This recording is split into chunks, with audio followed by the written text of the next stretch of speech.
Obama x Kool Aid Man by Big Knee Lover. Meet me in room 420. Obama read off the note. As he walked down the hotel, he was somewhat hesitant to what he was about to do. He only just met the tall man at the bar for a couple of minutes, but he knew that he instantly fell in love with him. He was in love with the Kool Aid Man. He could barely believe it himself, but love was love. So as he walked up to the door, it opened almost instantly. "Glad you could come," the Kool Aid Man said. "You keep me waiting." "Sorry about that. It was kind of hard to find an excuse to come here, especially with Michelle ranting about sweet potatoes in her kitchen or some shit," the president complained. But the Kool Aid Man couldn't wait, pulling the black man into the hotel room and straight onto the bed. "Let's get crazy," the Kool Aid Man said as he unbuckled his pants. The huge red man ripped out his huge glass member in front of the president's face. "This would go great with some dinner," Obama said. And so the president started to wrap his lips around the red man's huge member, pushing it farther into his throat. "Oh yeah," the Kool Aid Man moaned. After only a minute of blowing and sucking, the red man started to drip his delicious juice into the president's throat. The red man proceeded to slip his member out of the president's lips and straight into his booty hole. "Soft like a baby's butt," the Kool Aid Man said as he continued to thrust.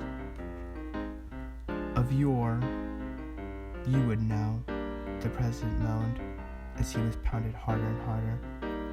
"Chink, chink. I guess that's what a glass member sounds like pounding against an ass," Obama moaned and started to pre-cum onto the red man's glass chest.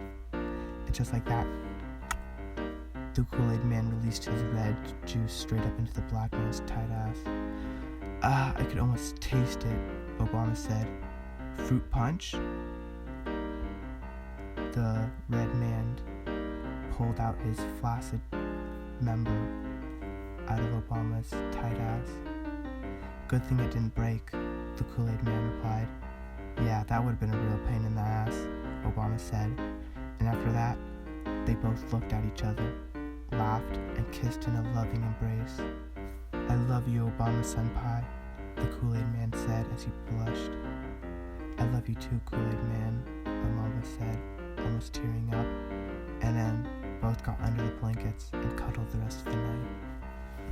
The end.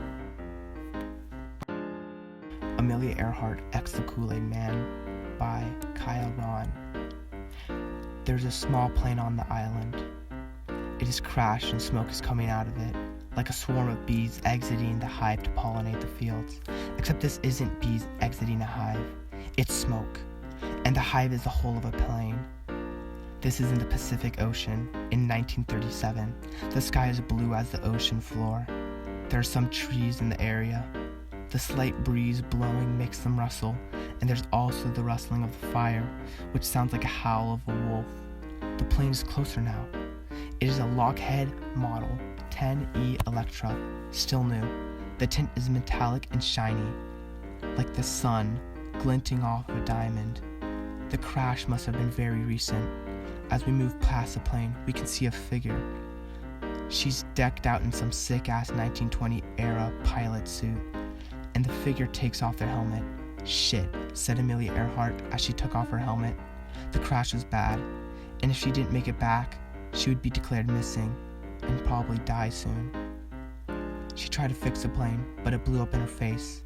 As she flew back onto the beach, luckily there was no rocks, only sand, so she wasn't hurt. She stood up and looked at the beach. There was a few rocks and crabs, but nothing else.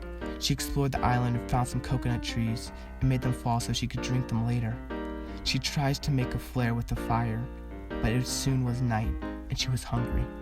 She was really hungry and very sad. Her golden red hair flew in the wind, making it look like her hair was aflame with beauty and power. She found a crab and hid it with a rock so she could eat something, but as she was eating, she was getting thirsty and needed a drink. Unfortunately, there was no coconut water left. She then looked, and it was the sea, and she couldn't get to it. She said as she looked at the sky with her beautiful blue eyes, shining not unlike that of a Smurf's.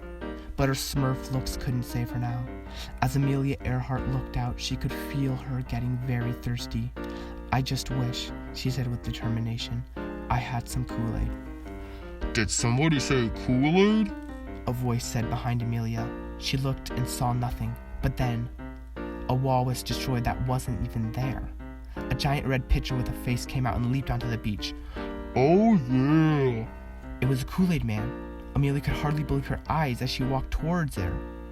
She had a huge crush on the Kool-Aid man. She couldn't believe it as she walked towards her. His big red juices flowed inside of him, his big legs and arms moving as he strided towards her with those big black beautiful eyes and smiling mouth.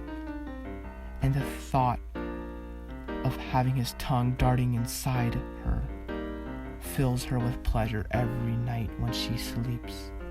Emilia's eyes widened as he got closer, her eyes going towards the Kool-Aid man, her only desire to taste his sweet juices. "Oh yeah," she said as he strode towards Emilia, and it was all she could keep from climaxing right then and there. Hi Kool-Aid man." Shit, she thought. She was meeting her best crush of all time and all she could say was an awkward hi. I mean, hi there Kool-Aid man. Is it okay if I call you Cool? "Oh yeah." Okay, Cool. How are you? And how are you here? I mean, like, come on, girl. You can do better than that. You're meeting the motherfucking Kool-Aid man. The man of your dreams, Emilia said to herself. Okay, you're Emilia Earhart. You can do this, come on. "You wanna try some Kool-Aid?" As Emilia heard his deep, manly, and cool voice, it was all she could do from stopping herself from climaxing right there and there again. Just imagining his smooth glass fingers sliding in and out of her, slowly and more filling than anything else. Sure, Emilia said, as she stared at his legs, still nervous but containing herself now. "Cool." As the Kool-Aid man poured a drink from her a while, she thought how lucky she was. She may have crashed her plane, but now she was meeting the love of her life. "Here you go, ma'am." Oh my fucking gosh, he's so nice and proper. Like he's calling me ma'am, Emilia thought to herself as she took the glass from his hands, touching briefly with the Kool-Aid man as a shock of warmth and tickles radiated from his hand around her body like the sun. As she took the glass from his hand, he started to leave, and as she was drinking her cup, she saw him leave. "Wait!" she yelled. The Kool-Aid man turned around and looked at her with his deep, black, soft, round, beautiful eyes. "Don't go," she said. The Kool-Aid man looked puzzled, not like he didn't know what was going on, as Emilia took her hands and placed them on his. "I need to feel your juices inside of me, Mr. Kool-Aid man," Emilia Earhart whispered sexually in his ear. "Oh yeah," the Kool-Aid man said as she touched the bottom of his bowl. "You like that, baby?" she whispered sultry into his ear. "Oh yeah," he said as she continued rubbing him. She could hear his soft purring, like one of her airplanes that she was famous for flying. "Oh yeah," he said as he started to feel around Emilia. Emilia then repeated his lines. "Oh yeah," Emilia said as she had an orgasm. Lucky bitch. Emilia squirted all over the Kool-Aid man at 3,000 miles per hour, like the speed of one of her fast airplanes. The fluids on the Kool-Aid man's glass were like windshield wiper fluid, cleaning the surface of a car. In this case, the surface of the Kool-Aid man. "Oh yeah," the Kool-Aid man said as he started to reach his own climax. Emilia was really bouncing up and down on the Kool-Aid man's, his member sliding in and out of her. Only thing she's thinking of was pure pleasure.